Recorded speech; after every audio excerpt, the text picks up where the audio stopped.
Assalamualaikum warahmatullahi wabarakatuh. Bismillahirrahmanirrahim. Alhamdulillahalamin wa bihi nasta'in ala umurid dunya waddin. Wassalatu wassalamu ala sayyidina Muhammadin wa ala alihi wa sahbihi ajmain. Bapak saudara jamaah salat zuhur Masjid Baitut Tasyakur masalahnya? Ya, betul ya? Ya. Mengapa saya ragu menyebutkannya? Baru seumur hidup saya baru sekali soalnya. Nah, itu pun alhamdulillah di kontak Taufan mana dia tadi. Ya, Taufan ngontak, Ustaz ada waktu? Oh banyak kali saya bilang. Kalau waktu. Ya, jadi kita di Bea Cukai Ustaz ada kajian ba'da zuhur insyaallah saya bilang. Nah, pada kesempatan hari ini saya juga ini takjub ini ya. Ketika saya ditelepon, Ustadz nanti kajian kita tentang faraid. Yakin saya bilang begitu. Karena tidak pernah dalam kajian Ramadan itu, apalagi selingan zuhur begini, materinya kajian faraid. Mengapa tidak pernah? Perut lapar, ngantuk, mengkaji yang rumit. Itu kan repot itu. Tidak pernah itu. Tapi alhamdulillah ini luar biasa ini. Ini luar biasa ini, kalau istilah kita orang-orang berjihad betul ini ya. Nah, kalau tidak nanti begitu dibacakan tentang teks-teks faraid dah mulai itu turun. Tapi saya yakin tidak, karena saya tonton dari sini. Apalagi ini masuk ke langsung ke nanti media digital ya.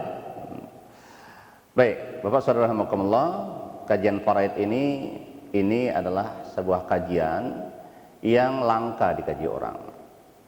Saya tidak tahu langkahnya itu apa, apakah karena memang rumitnya atau memang ya sudahlah, cerita faraid, cerita kewarisan itu kalau ada pun udah bagi-bagi saja, gotok-gotok istilah kita ya.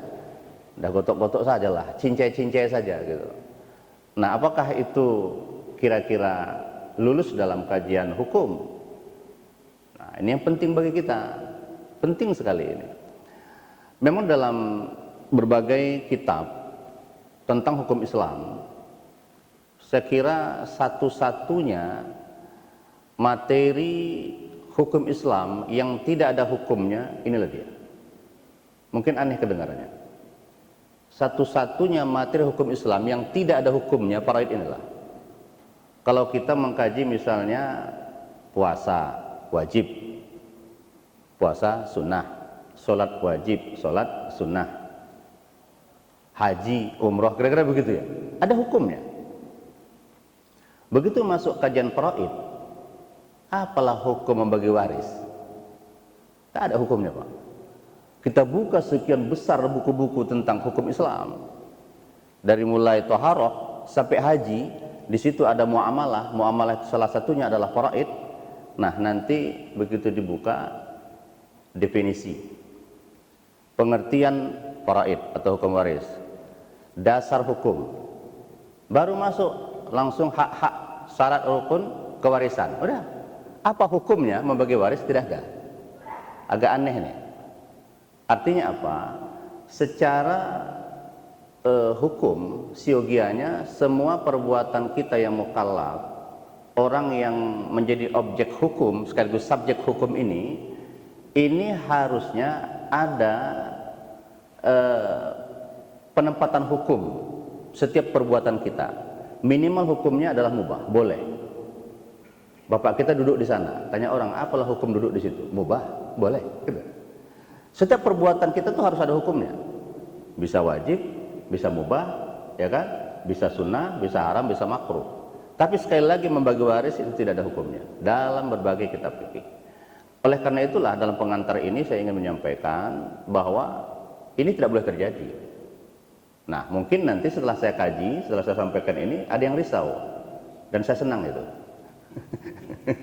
Ada yang risau, saya senang itu. Nah, kepada kita semua, ini kita bagi dua sesi ya. Dua sesi ini hari ini, fikih dalam kewarisan, dalam kajian fikih klasik, dan nanti insya Allah panjang umur ada pertemuan kita yang kedua. Saya dua sesi di sini atau dua kali datang di sini. Baru nanti kita bicara tentang faraid, kewarisan, teknis keindonesiaan.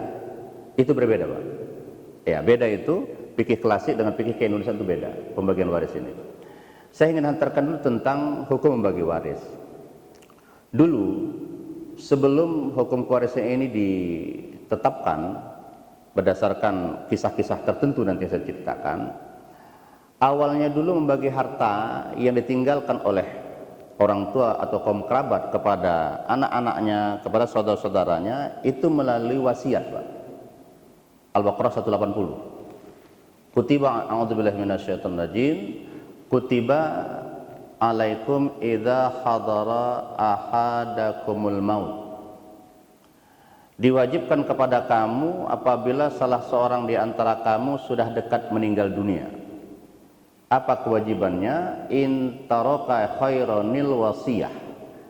Apabila dia meninggalkan harta yang banyak, hendaklah dia berwasiat.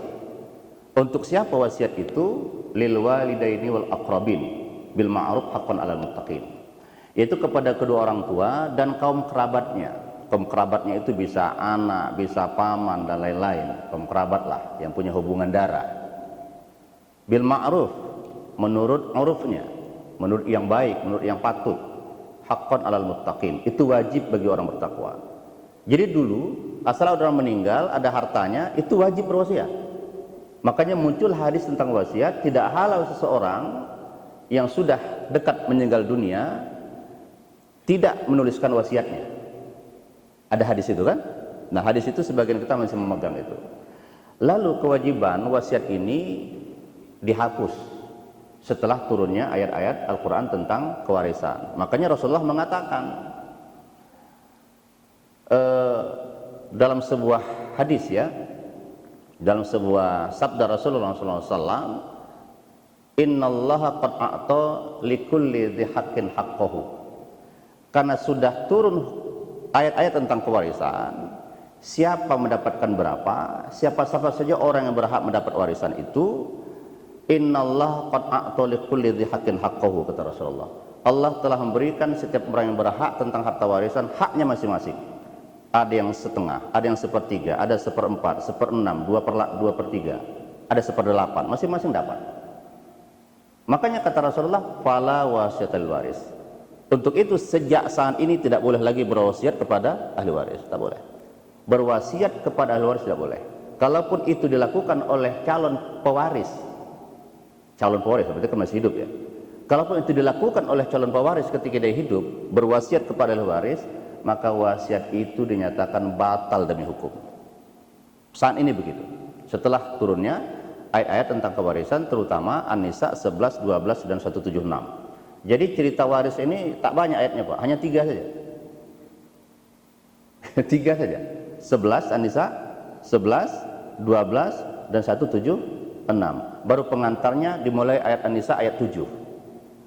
Itu di sana dimulai, dihantarkan ayat 7, 9, terus nanti 11, 12 dan 176 merupakan ayat penutup dari surah An-Nisa itu sendiri. Jadi kalau kita mau tahu berapalah surah An-Nisa itu ayatnya, 176. Penutupnya itu tentang warisan. Nah, karena itu wajib dulu, makanya saya mengambil teori nasah mansuh yang dituangkan oleh beberapa ulama usul fikih. Kalau itu dihapus, kewajiban berwasiat, gantinya adalah aturan waris, apakah pantas pengganti tak wajib? Padahal yang digantikan tadi wajib. Ada aturan sebetulnya nasah mansuh ini, hukum yang digantikan, hukum yang mengganti itu tidak boleh lebih rendah daripada hukum yang diganti. Itu teori nasah mansuh. Nasah mansuh itu menghapus, dihapus. Kalau ada satu hukum dihapus oleh Allah dalam Al-Quran, maka penggantinya itu minimal setara hukumnya. Makanya dengan teori ini saya mengatakan membagi waris itu wajib hukumnya. Wajib hukumnya, Pak. Oleh karenanya lah, kalaupun tadi kita mau cincai-cincai, bagi rata, bolehkah itu? Boleh. Tapi setelah masing-masing yang berhak mendapat warisan itu menyadari bagiannya masing-masing. Jangan sempat ada kezaliman di situ, dibagi rata padahal dia nggak tahu berapa haknya. Baru tahu dulu, di atas kertas tulis dulu, ini hakmu 2 juta, kalau karena perempuan 1 juta, kira-kira begitu. Nah, yang ini sekian. Udahlah, kita ini adik beradik, Tidak ada yang paling hebat kekayaan kita di sini. Kurang lebihnya kita ini. Sekarang bagaimana kalau kita bagi rata saja? Oke, bagi rata. Sepakat, sepakat. Sahkah itu sah. Tapi dengan catatan sebelumnya masing-masing harus tahu dulu berapa haknya menurut aturan hukum waris ini. Karena kalau tidak akan terjadi kezaliman. Suatu saat mungkin dia menyadari ada cerita tentang ilmu ini kan gitu kan. Ada tetangganya bilang, kau dapat berapa? Dapat sekian. Kebetulan tetangganya ini orang yang paham tentang warisan. Aduh, kau dapat sekian, seharusnya kau sekian. Apa betul? Iya menurut hukumnya. Ayo gugat ke pengadilan. Wah, ini jadi masalah itu. Nah, jadi siogianya kalaupun mau dibagi rata itu boleh, tetapi masing-masing orang harus paham dulu bagiannya menurut aturan hukum kewarisan atau faraid. Nah, ini saya kira pentingnya untuk membincangkan tentang kewarisan ini. Waktu kita terbatas memang.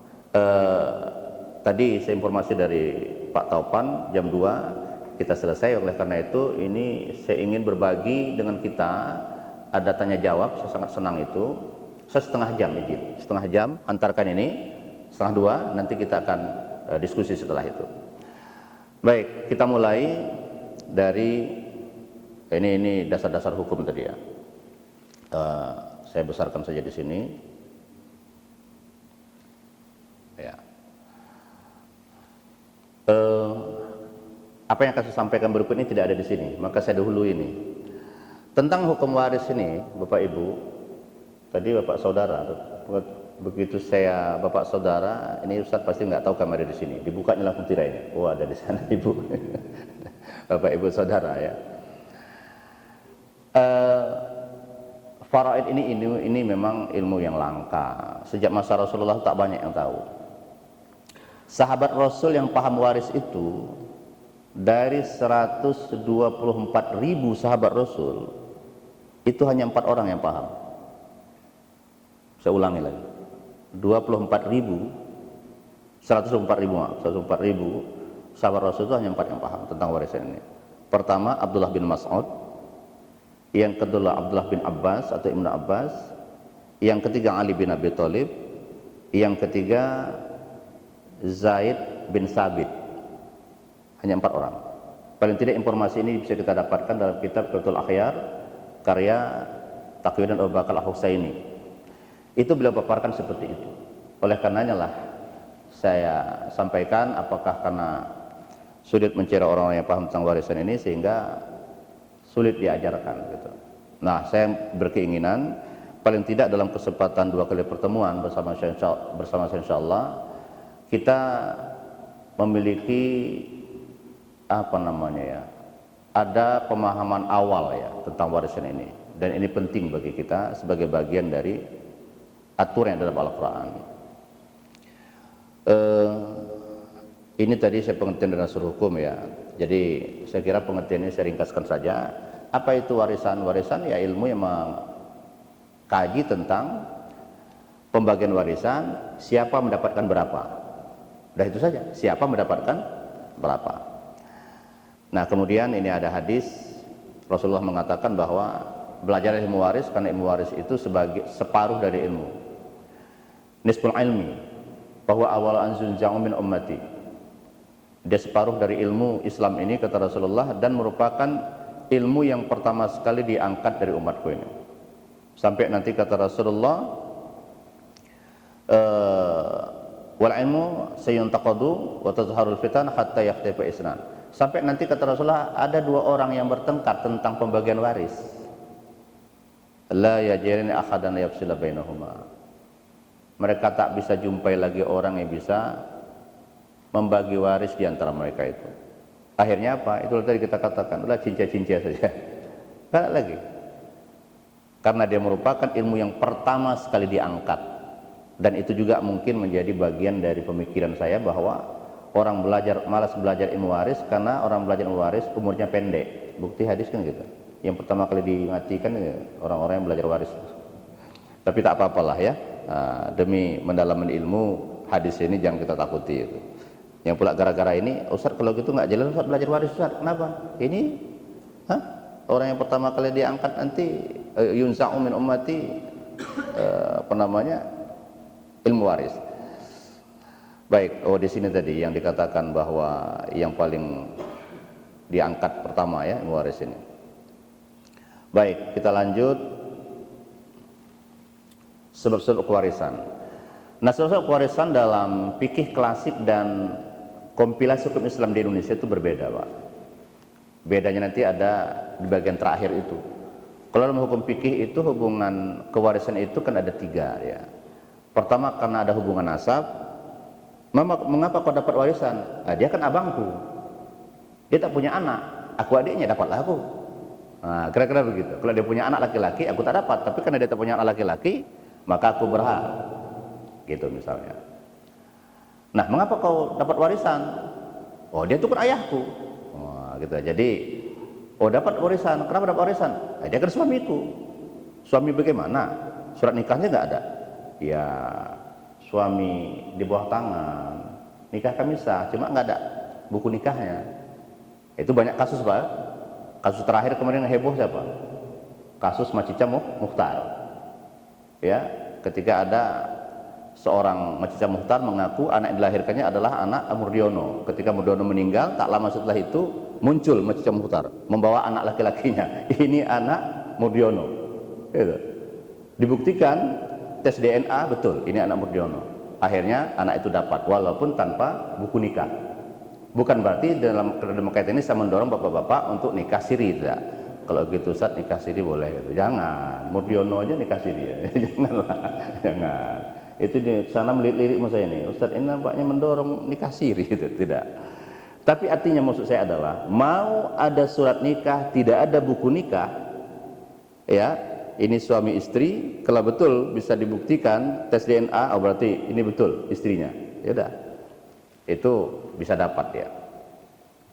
Begitu juga anak yang dilahirkan dari nikah siri itu.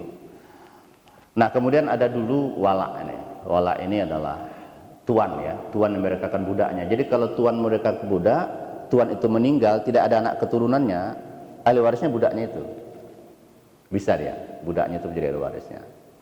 Tuannya budaknya meninggal, budaknya itu meninggal, tidak ada anaknya, tidak ada ahli warisnya, maka ahli warisnya tuan yang merekatkan budaknya itu dia ahli warisnya. Nah, sekarang ini tidak berlaku, secara internasional tak berlaku ya. Jadi secara internasional sebab kewarisan yang ketiga ini tidak berlaku, karena sekarang secara hukum perbudakan sudah dihapuskan, termasuk di daerah-daerah Timur Tengah sudah dihapuskan, tidak ada lagi. Hanya saja sebagaimana kata Abdul Hamid An-Naim, seorang ulama Sudan ini, mengapa ini diatur? Kata beliau, sejarah dunia ini seperti spiral. Boleh jadi nanti akan kembali ke titik nol. Boleh jadi suatu saat nanti akan ada sistem perbudakan lagi. Kalau itu ada, Islam tak susah ngaturnya, sudah ada. Nah, gitu. Ya tinggal tawarkan, ini dia aturannya, udah. Baik. Penghalang kewarisan, ada hamba sahaya, jadi hamba itu tidak mewarisi, kemudian membunuh. Ya, ini membunuh dalam segala versi, Pak. Dalam segala versi, dalam mazhab Syafi'i segala versi, dalam mazhab Hanafi yang disengaja. Kalau mazhab Syafi'i itu segala versi. Ada anak ini namanya anak-anak ya, dilihatnya ada mangga masak, lemparnya mangga itu, mangga jatuh, batunya jatuh, mengenai kepala ayahnya, meninggal ayahnya, gara-gara batu itu, Pak. Lemparnya gitu, batunya jatuh, tapi batu itu pas kena kepala ayahnya meninggal. Anak ini tak dapat warisan. Kenapa? Anak membunuh ayah, walaupun tak sengaja. Dalam mazhab Syafi'i seperti itu, tapi mazhab Hanafi tidak. Apalagi ada yang lebih ekstrim dalam mazhab Syafi'i itu. Misalnya begini, ini gambaran dalam kitab itu memang yang saya paparkan dalam kitab itu. Ada tempat tidur model bertingkat. Ya, anak karena lebih muda mungkin bisa naik ke atas. Ayah karena mungkin udah sepuh, tua, ya tidurnya di bawah. Karena anaknya lasak, patah misalnya, patah papannya itu. brek, jatuh, menimpa ayah dalam keadaan tidur. Ayahnya meninggal, anak tak dapat warisan. Itu ekstrim tuh. Ekstrim itu. Karena ketika ditelusuri, kenapa ayahnya meninggal? Tertimpa anak, berarti anak membunuh. Gitu.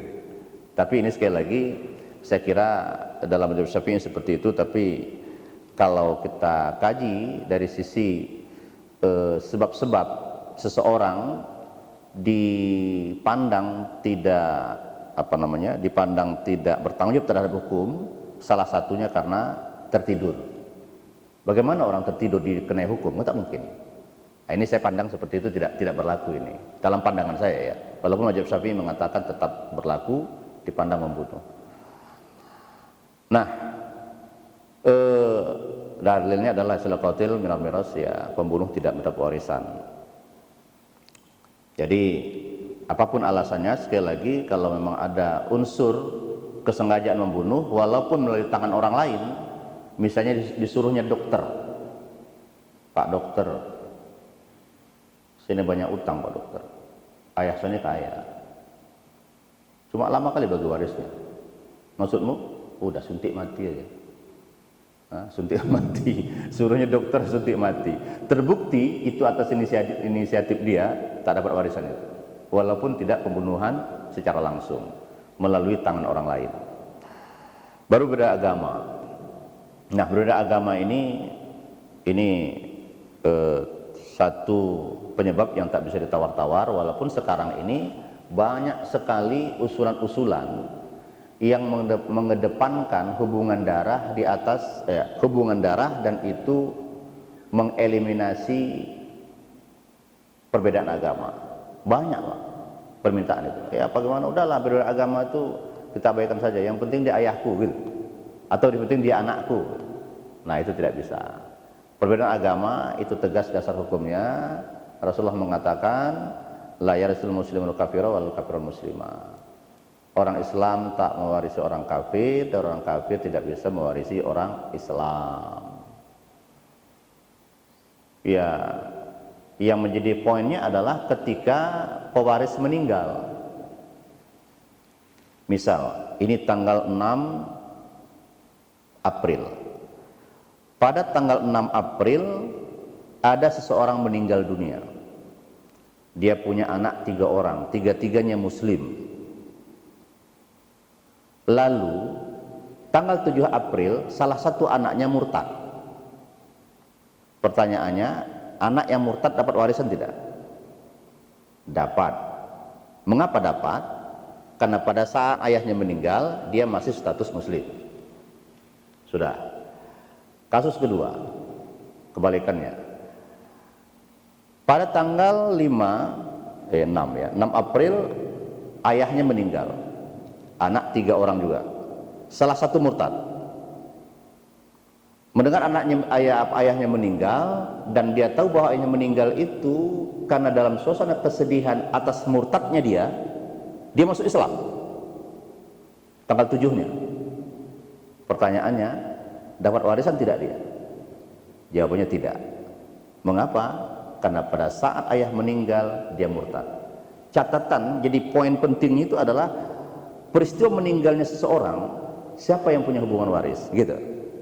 Pada peristiwa meninggalnya itu yang menjadi catatan penting. Makanya kata Yahya Harahap dalam buku beliau,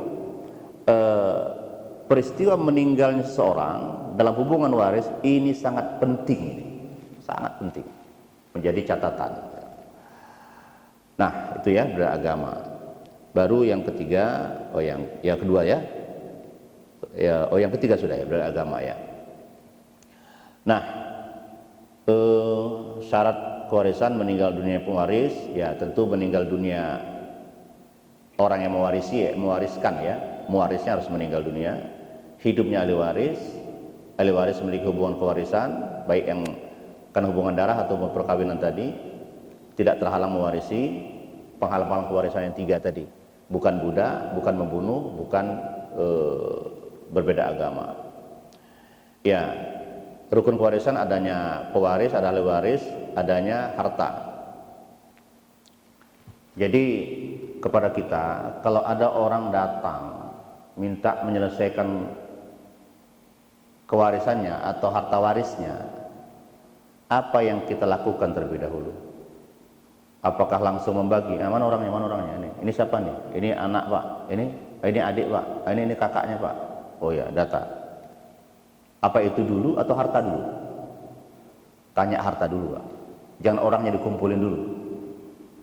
Khawatirnya begitu orang dikumpuli, oh kau anak ya, kau anak laki-laki, kau dapat ini laki-laki perempuan, kalian ini dapat semuanya dengan pembagian 2/1. Ini siapa nih? Ini ibunya Pak, mamanya. Oh, mama dapat 1/6 ini kada ada anak. Ini siapa nih? Ayah dapat 1/6 juga. Oh ya. Berapa? Dapat 1/6, dapat 1/6. Ini sisanya laki-laki perempuan dibagi di antara mereka 2/1. Lah Pak, bagilah Pak. Baru ditanya hartanya. Hartanya mana? Hartanya nggak ada apa, utang yang banyak. Wah, ini bisa gawat ini Pak. Hartanya nggak ada, utang yang banyak. Maka membagi waris itu tanya hartanya dulu. Ada tidak hartanya? Tabulasi dulu. Mana-mana hartanya? Tabulasi. Mana yang bersih, mana yang bermasalah, mana yang lagi menjadi agunan. Itu didata dulu semua. Ya, mana yang sudah dijual oleh sebagian ahli waris. Karena ada tuh Pak, lama tak dibagi, kebetulan dipegang oleh salah seorang ahli waris, dijualnya sebagian.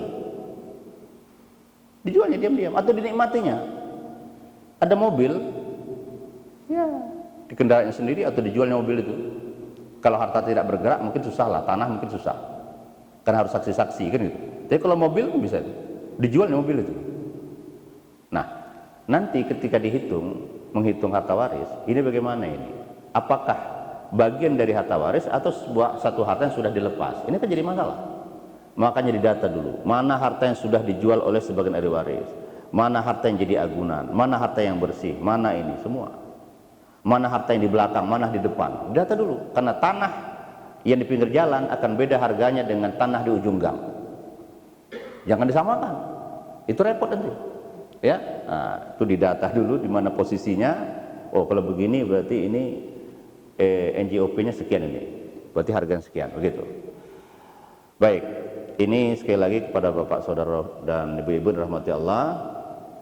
Untuk rukun kewarisan ini ya 3 itu, adanya pewaris atau orang yang mewariskan, adanya ahli waris, adanya harta waris. Tapi sekali lagi saya katakan, ketika kita bagi waris, yang wajib diyakinkan terlebih dahulu adalah adanya harta waris. Itu pastikan dulu.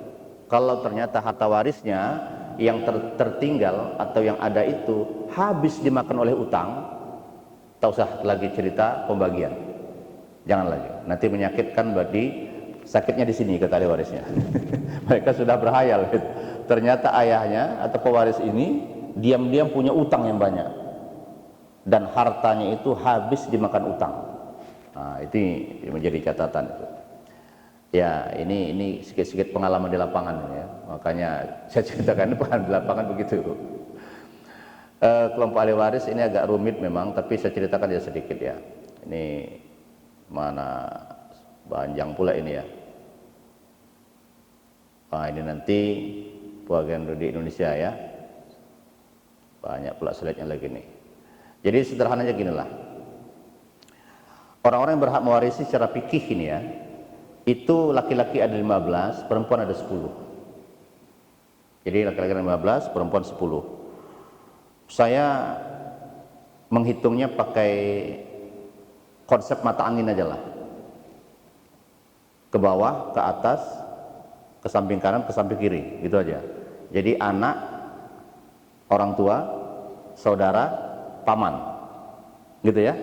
Jadi anak itu yang kita buat laki-laki, anak laki-laki, cucu laki-laki, 2. Kemudian ayah, kakek, 4. Kemudian saudara kandung, ya, kemudian saudara seayah, saudara seibu, 7. Anak laki-laki saudara kandung, anak laki-laki saudara seayah, 9. Baru habis ya, itu saudara habis. Baru sekarang masuk kita paman kandung, ya, paman kandung, anak paman kandung. Baru paman kandung, anak paman kandung. Kalau kurang ini, kenapa kurang?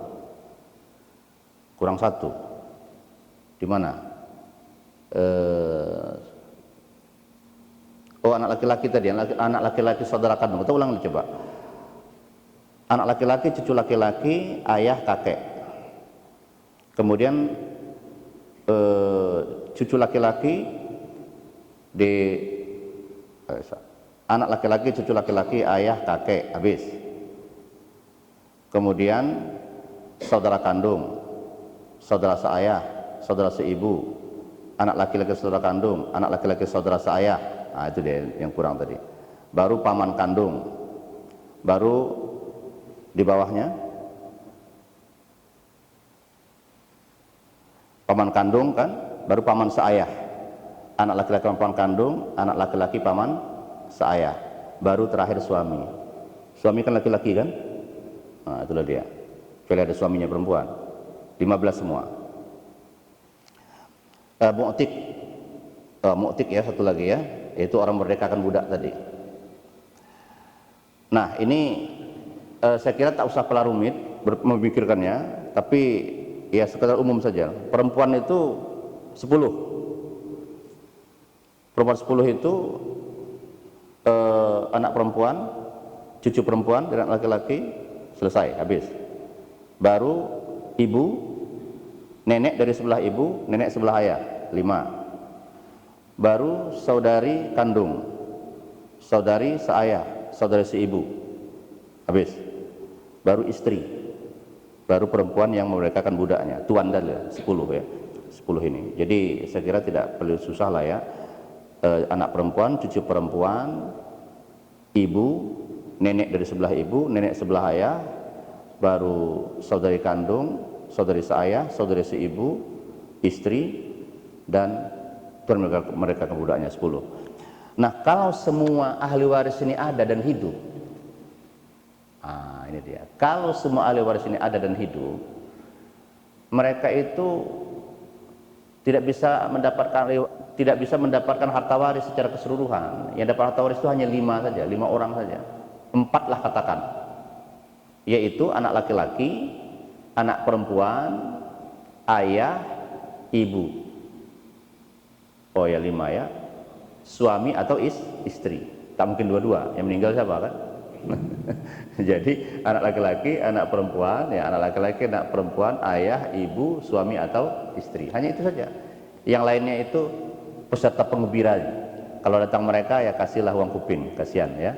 Nah, misalnya begitu datang mereka berbagi waris ini, anak dapat, anak laki-laki dapat, anak perempuan dapat, ayahnya dapat, ibunya dapat, istrinya dapat. Nah, di situ ada abang dari yang meninggal. Kasihlah barang cepek untuk angkot pulang ya. Kasihlah. Wah, uang apa? Uang kuping ya. Nah, ini lebih rumit lagi. Saya kira ini saya batasi saja. Ini asbabul furud namanya ini ya. Sudah, kita nanti diskusi saja. Ini asbabul furud ini sederhananya begini. Orang-orang yang mendapat bagian tertentu namanya asbabul furud. Siapa itu? Anak perempuan. Kalau satu orang dapat setengah. Kalau 2 orang atau lebih dapat 2/3. Siapa lagi? Ibu. Ya, orang tua kita tuh, emak kita lah. Emak ini kalau tidak ada anak dapat 1/3, atau kalau tidak ada 2 orang saudara atau lebih dapat 1/3. Tapi kalau ada anak dapat 1/6, ayah dapat 1/6. Tapi kalau tidak ada anak nanti ayah itu bisa 1/6 tambah sisa harta, gitu. Siapa lagi? Saudari kandung dapat 1/2. Ya, kalau tidak ada anak. Kalau ada anak, kalau 1, kalau 2 bisa dapat 2/3. Ini adalah bagian-bagian tertentu, Pak. Kalau di hukum perdata pun saya lihat sama itu ya. Istilah di hukum perdata itu namanya legitimate porsi. Asbabul furud ini legitimate porsi namanya. Nah, itu saya kira gambaran umumnya saja ya. Nah, kemudian kalau yang laki-laki inilah suami ya. Suami itu bisa dapat setengah, bisa dapat 1/4.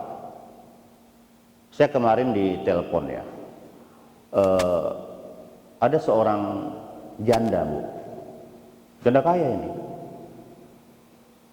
menikah, seminggu aja pernikahan itu, meninggal si janda ini. Lalu saudara si janda ini nelpon saya,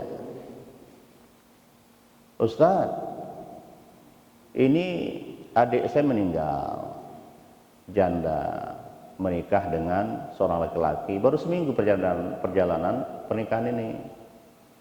Itu Ustaz, laki-lakinya kan nggak dapat apapun kan, karena lakinya kan nggak ada bawa harta. Mohon maaf, numpang hidup. Wah, kok begitu saya bilang. Iyalah kan Ustaz, dia nggak bawa harta dalam pernikahan, numpang hidup dengan adik saya itu.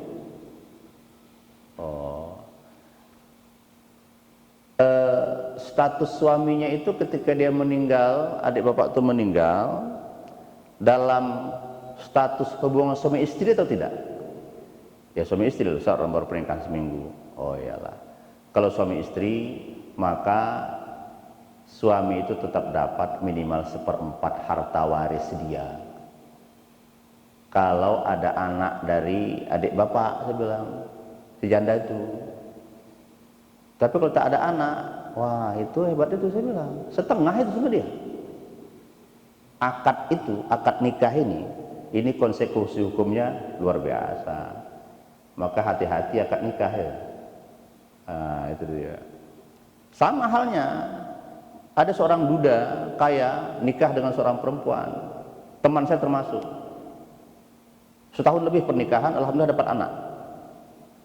Satu dari pernikahan kedua ini, karena istri pertamanya meninggal lalu nikah lagi, orang kaya berat juga ini. Nah anak-anaknya dari istri pertama itu, ingat saya ada 4 orang, anak-anaknya stres mereka, betul-betul stres, datang ke saya ini salah seorang, bukan anaknya tapi utusan dari anak itu, menyatakan bahwa ibu tiri mereka tidak dapat apapun. Oh nggak bisa, saya bilang, istri itu dapat kalau ada anak 1/8, kalau tidak ada anak 1/4. Tak bisa, itu hukum itu. Nah, ya. Jadi ini kepada kita ini penting ini ya. Baik, asobah ini orang-orang yang menerima sisa harta. Ya artinya kalau harta itu sudah dibagi-bagi, ternyata ada yang sisa dari harta itu bagian asobah namanya. Contoh sederhananya begini, misalnya ada seorang meninggal dunia, meninggalkan istri, saudara kandung, saudari kandung, dan ayah, itu ya. Jadi istri karena tidak ada anak dapat 1/4, karena saudara-saudari ini dapat bagian ya, dapat bagian 2/3 karena banyak mereka, saudarinya lebih dari lebih dari 2. Nah ini dapat 2/3 saudarinya, baru sisanya itu ke ayah. Ayah itu tidak bisa ditutup oleh saudara. Saya waktu itu pernah kejadian di Tanah Karu. Tanah Karu ini ada seorang meninggal dunia, lalu saudara-saudarinya banyak, ayah masih hidup. Saya bilang, oh maaf, tadi salah saya, ayah masih hidup. Saya bilang, harta waris itu hanya untuk pasangan yang hidup lebih lama. Ya, saya tidak ingat siapa laki-laki atau perempuan kemarin yang mengadukan itu ya. Tapi kita katakanlah laki-laki, berarti dia punya istri, punya saudara-saudari, punya ayah. Penjelasan saya pertama tadi salah ya, ini yang benar. Istrinya dapat 1/4 karena tidak ada anak, saudara-saudari terhalang oleh ayah. Nah itulah, terhalang oleh ayah. Itu yang benar, tadi salah saya. Jadi ayah itu menerima sisa 3/4 sama ayah. Wah ini ayahnya kalau kebetulan banyak, hartanya besar, lumayan juga itu ya, bisa ngelirik janda itu, mana ada jandanya, anakku baru meninggal, hartanya banyak gitu. Jadi istri 1/4, saudara-saudari terhalang oleh ayah, 3/4 untuk ayah. Nah, ini yang dikatakan asobah itu seperti itu. Semua sama dia. Tidak lagi berhitung seper-seper, tidak lagi. Ya, baik, ini saya kira cerita tentang asobah ya. Di bawahnya itu istilah-istilah saja itu, asal bil ghair ma'al ghair, nanti kalau perlu diskusikan. Baik, saya kira itu saja untuk sementara ya. Waktu kita tinggal 20 menit lagi untuk diskusi, dan saya berharap ada yang bertanya itu. Nah, berharap seputar ada yang bertanya. Baik, itu saja pengantarnya. Mohon maaf kalau memang sedikit terkesan rumit ya, karena memang saya katakan kembali, begitu saya mendengar tema kita kajian Ramadan ini tentang faraid, saya udah bingung ini, apa betul ini? Ini kajian. Ya, baik, ada kira-kira? Baiklah, sekalian apabila ada yang bertanya dipersilakan kepada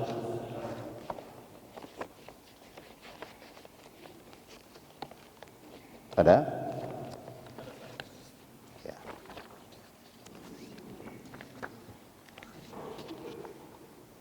Assalamualaikum warahmatullahi wabarakatuh. Waalaikumsalam warahmatullahi wabarakatuh. Yang mau saya tanyakan ini Ustaz, kadang kan ahli waris ini berbenturan dengan hukum konvensional kita, itu gimana Ustaz? Kadang ahli waris itu kan nggak terima, dia menuntut ke pengadilan, malah dia pula yang menang. Ya.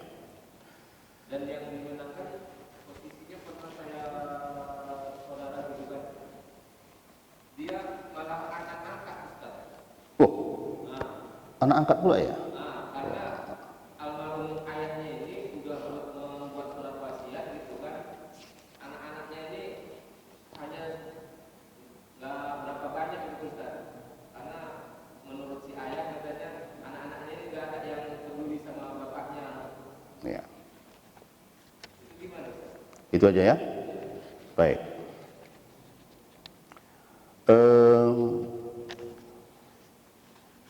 Anak tak peduli kepada ayah.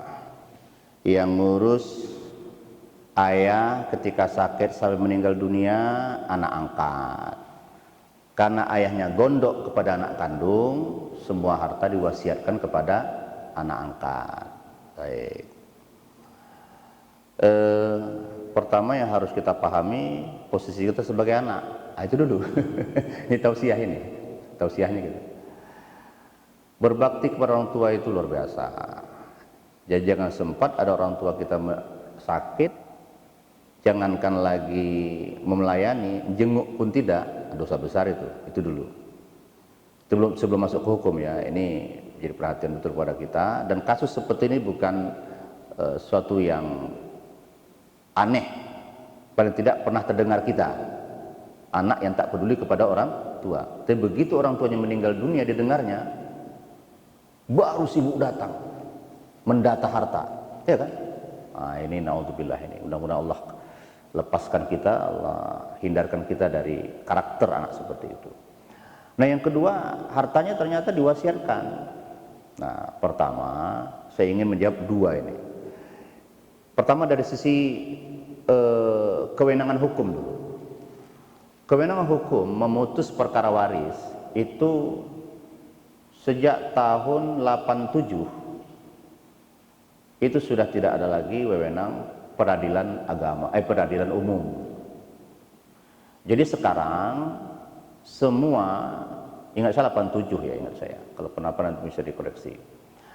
Sekarang semua perkara yang menyangkut urusan umat Islam, kan gitu kan, bahkan yang ada kaitan-kaitan ke perdata umum, itu semuanya sekarang sudah menjadi wewenang peradilan agama. Oleh karena itu sekarang pilihan hukum yang ada antara umat Islam ini tinggal dua. Pertama, dia ingin menyelesaikan kewarisannya menurut fikih murnikah, atau dia membawa ke pengadilan. Kalau pengadilan pasti pengadilan agama. Kalau kita daftar di pengadilan umum, ini pasti ditolak, pasti mereka tolak. Apa ini Pak? Ini Pak mau mendaftarkan Pak gugatan tentang warisan. Kita lapor pengadilan umum nih. Bapak bersengketa dengan siapa Pak? Ini sama adik saya ini Pak. Dia Islam nggak Pak? Islam juga. Oh salah alamat Pak. Bapak ke pengadilan umum. Pak ini adik saya Pak. Adik-adikmu ini Islam tidak? Enggak Pak. Ini non Muslim Pak. Oh kalau itu ya. Kalau terjadi antara Islam dan Muslim masih memungkinkan. Kalaupun sekarang arahnya sudah tetap diarahkan ke pengadilan agama. Nah itu dulu dari sisi kewenangan. Baru dari sisi wasiat.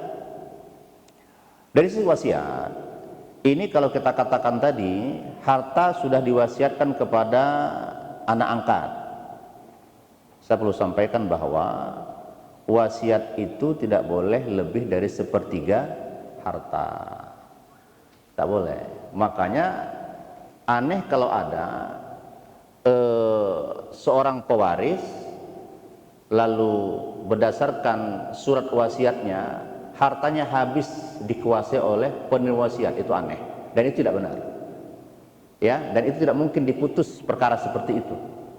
Kecuali kalau testament di peradilan umum, itu saya katakan tadi. Kalau di peradilan umum, perdata umum itu memungkinkan bahwa seorang pemberi wasiat boleh mewasiatkan seluruh hartanya, dipandang seperti hibah dalam hukum fikih. Kalau hibah kan boleh seluruh harta kan, hibah boleh seluruh harta, tapi wasiat tidak boleh, maksimal 1/3. Nah persoalan sekarang boleh jadi kasus itu terjadi di peradilan umum, kan gitu saya katakan ya. Kalau di peradilan umum memang ya wasiat di peradilan umum itu boleh menghabisi harta, beda di peradilan agama. Ya peradilan agama itu berdasarkan hadis Rasulullah SAW ketika insyaallah Sa'ad bin Abi Waqqas.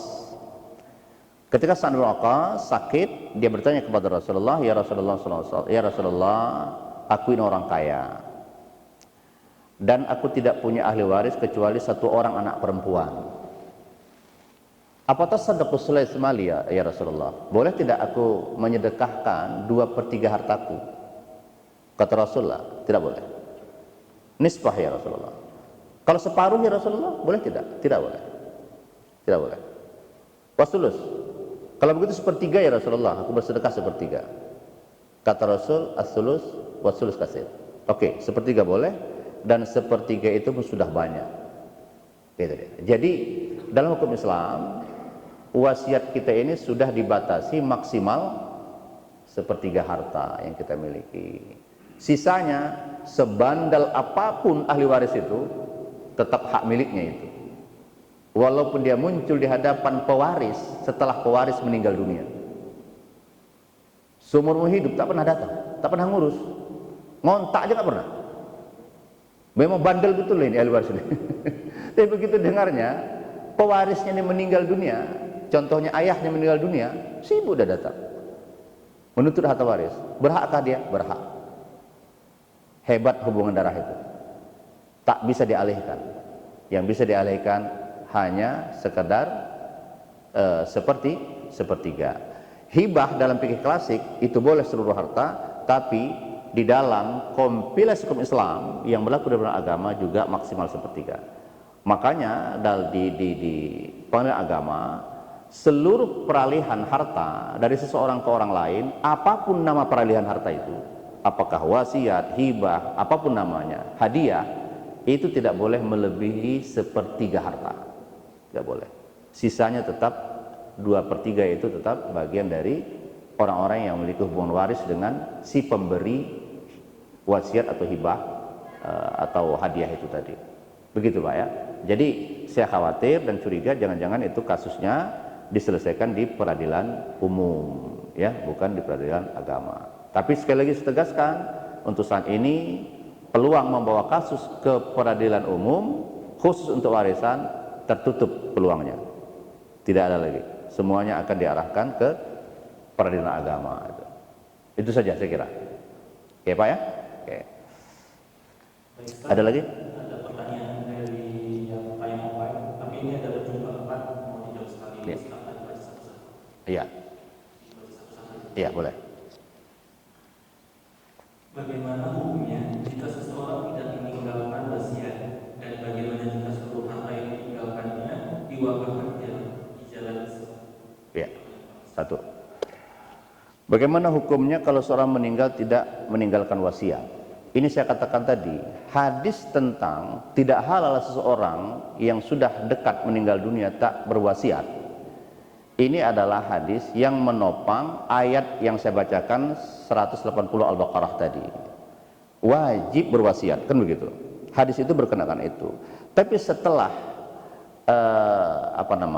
setelah ada pembagian waris, saya memandang bahwa wasiat ini tidak lagi menjadi wajib, sunnah saja berwasiat. Kenapa? Karena harta itu toh akan jatuh kepada para ahli waris. Ya, itu yang saya pahami dari hukum berwasiat itu.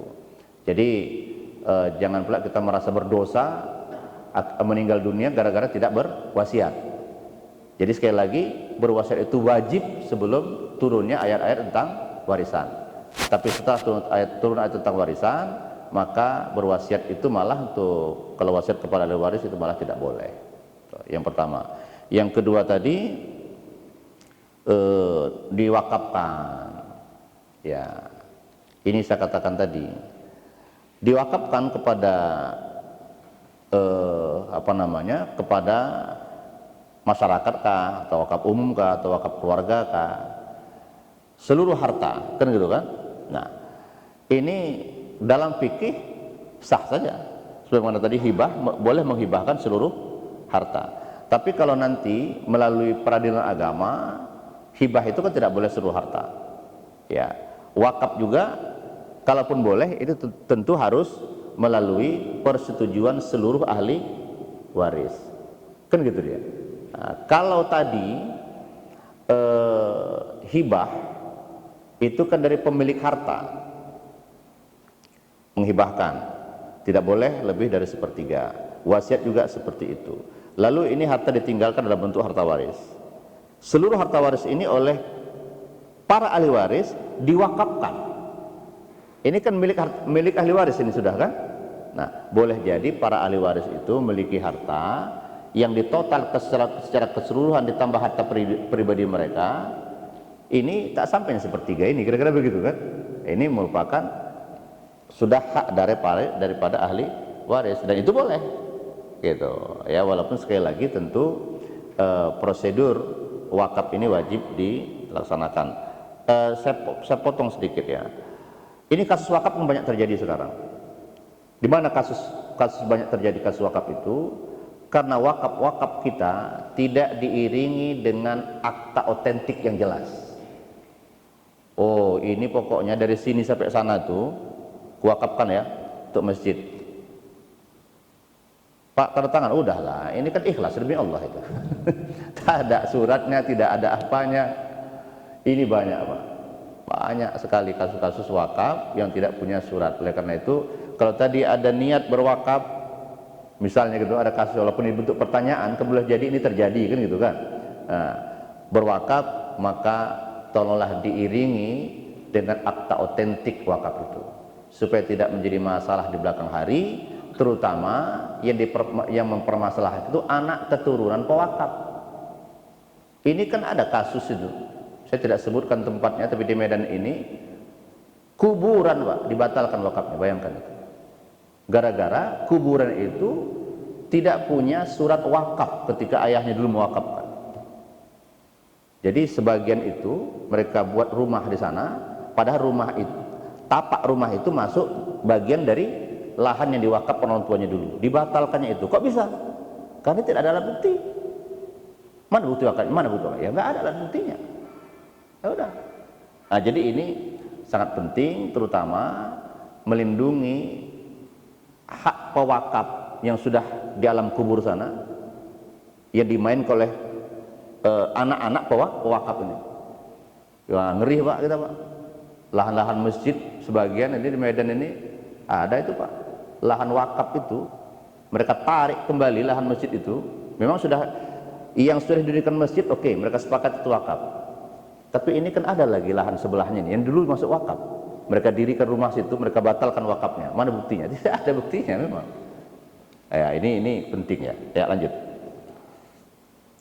Dan jika seseorang meninggal dunia, siapa pihak yang harus dijatuhi kewajiban membagi harta warisan? Ya. Kalau seorang meninggal dunia, siapakah yang wajib membagi waris? Ya tentunya adalah ahli waris itu sendiri. Sepaham-paham saya tentang hukum kewarisan, saya tidak punya hak eksekusi. Kenapa? Karena memang pembagian warisan ini merupakan hak perdata. Hak perdata itu adalah hak prepaid, hak pribadi masing-masing. Kecuali kalau dia minta ahli waris ini, Ustadz tolonglah datang, kami bagi waris, kan gitu. Kedatangan saya sekedar menjelaskan dan memediasi para pihak, hanya itu saja. Saya tidak punya hak untuk itu. Jadi yang berkewajiban membagi waris itu adalah para ahli waris sendiri. Kalau tidak mampu karena tidak adanya ilmu di bidang itu, panggillah orang berilmu. Sekali lagi, kehadiran orang berilmu itu bukan dalam rangka mengeksekusi, tapi dalam rangka menjelaskan kedudukan hukumnya begini. Yang mengeksekusi ya mereka-mereka juga yang punya hak, kan gitu. Saya tak punya hak, kecuali kalau Ustaz untuk transport, alhamdulillah gitu kan. Nah, dikasih Ustaz kena agak jauh Ustaz dari Medan sana, kami di Belawan ini ya. Ustaz dihitungnya berapa lah Grab ke sana itu.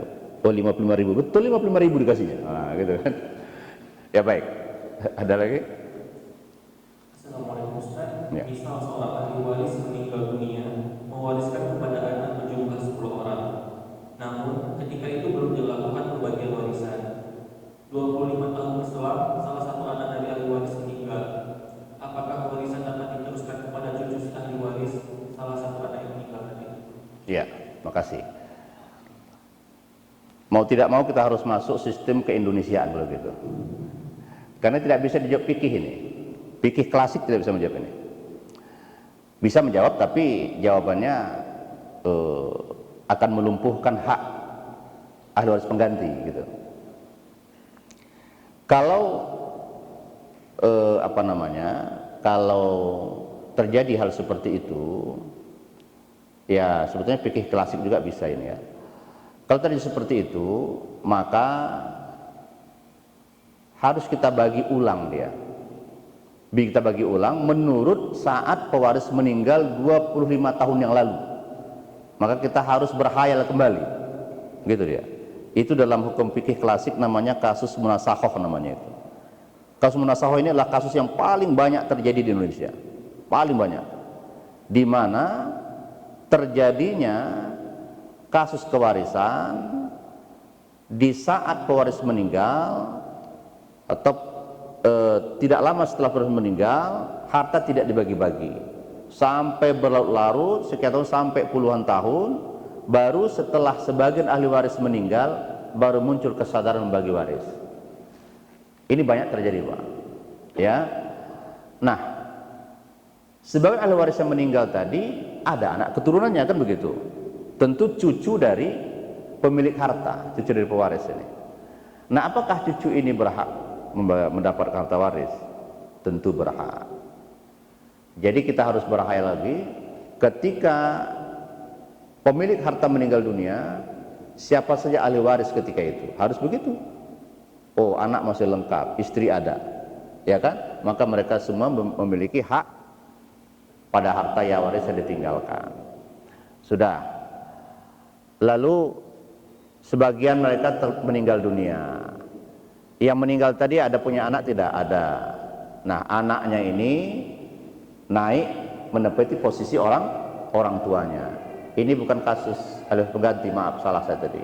Ini kasus kewarisan munasakhoh namanya. Ahli waris pengganti itu tidak begitu. Waris pengganti itu begini dia. Ada seseorang meninggal dunia.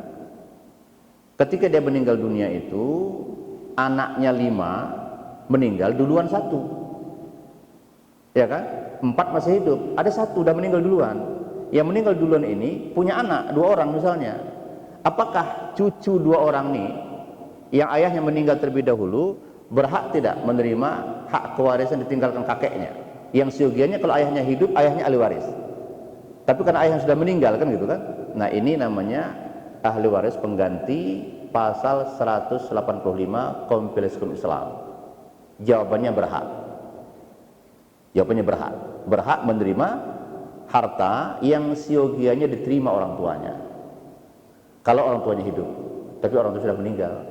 Hanya saja menurut amanat kompilasi itu bahwa besar bagian dari cucu yang orang tuanya meninggal terlebih dahulu itu tidak boleh lebih dari saudara-saudari ayahnya. Jadi kalau misalnya ayah, katakanlah tadi, misalnya anaknya 3, ya anaknya 3, perempuan 2, laki-laki 1. Laki-laki ini meninggal duluan. Ketika orang tua untuk mereka itu meninggal, yang tinggal hanya 2 anak perempuan dan cucu dan laki-laki.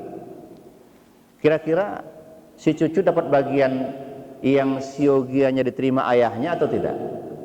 Ternyata tidak. Besar bagiannya adalah sebesar bagian diterima bibi-bibinya. Jadi mereka dibagi rata itu. Dibagi rata. Dibagi 3 dengan bagian yang rata. Itu amanat kompilasi hukum Islam. Dari mana dihadirkan hukum ini? Dari surah An-Nisa ayat 33. Walikullin ja'alna mawaliya mimma tarakal walidain wal aqrabun. Dan bagi orang-orang yang telah meninggal dunia, kami jadikan untuk mereka para ahli waris yang akan mewarisi harta peninggalan kedua orang tua mereka atau akrabunnya atau kerabatnya. Jadi dari sana diambil ahli waris pengganti ini. Saya ulangi dari surah An-Nisa ayat 33. Baik, untuk kasus yang tadi itu kasus munasahoh, tidak ada masalah, tidak ada konflik hukum di situ, tidak ada perdebatan di sana. Kalau ahli waris pengganti kan ada perdebatan kan? Pengusung fikih klasik kan tidak setuju ini. Tidak setuju dia. Namanya sudah meninggal kok, ya udah nggak dapat warisan gitu ya. Tapi kita membela ini melalui An-Nisa ayat 33. Tapi yang ini tadi tidak ada masalah ini. Oke. Untuk saya sudah jelaskan. Ya. Terbatas pada Oh ya, sudah 14.3 ya. Kami mohon maaf tidak dapat membacakan pertanyaannya. Insya Allah di perjumpaan kita selanjutnya dengan Ustaz akan ditanyakan kembali pertanyaannya. Ya. Insyaallah. Dan di akhir ini kepada BKM nanti saya titip ini ada buku saya Hukum Quran Islam di Indonesia, tulisan saya sendiri ini, teori dan praktik, untuk diletakkanlah di sini. Siapa mau baca, kalau kurang jelas saya telepon. Ustadz ada buku Ustadz ini begini, mengapa begini? Ayo gitu. Baik, demikian kita tutup doa ya. Tutup doa atau apa biasanya? Boleh Ustaz doa ya. Oh iya, baik. Astagfirullahaladzim. A'udzubillahi minasyaitonir rajim. Bismillahirrahmanirrahim. Alhamdulillah wassalatu wassalamu ala sayyidina Muhammadin wa ala alihi wa sahbihi ajma'in. Allahumma 'allimna 'ilman tanfa'una wanfa'na bima 'allamtana bi rahmatika ya arhamar rahimin. Allahumma ij'al ya Allah jam'ana hadza jam'an marhuma wa tafarraquna ba'dihi ya Allah tafarruqan ma'suma wa dina subul salam ya dzal jalali wal ikram. Rabbana atina fid dunya hasanah fil akhirati hasanah wa qina adzabannar. Sallallahu wasallam ala sayyidina Muhammad wa ala alihi wa ajma'in walhamdulillahi alamin. Taqabbalallahu minkum inna minkum taqabbal ya karim. Assalamualaikum warahmatullahi wabarakatuh.